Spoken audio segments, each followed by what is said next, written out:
ഓം ശ്രീനാരായണ പരമഗുരവേ നമഃ. ശ്രീനാരായണ ഗുരുദേവൻ 1888 അരുവിപ്പുറത്ത് നെയ്യാറിൽ നിന്ന് മുങ്ങിയെടുത്ത ശിവലിംഗം പ്രതിഷ്ഠിക്കുന്നത്.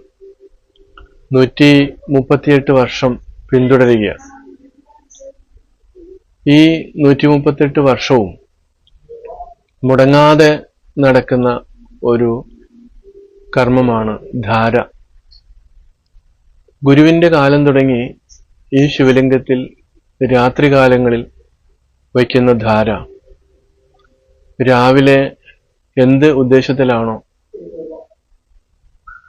വച്ചിരുന്നത് അവരുടെ തലയിലൂടെ അഭിഷേകം ചെയ്ത് കൊടുക്കുന്ന ഒരു രീതി ഇവിടെ നിലനിൽക്കുന്നുണ്ട്.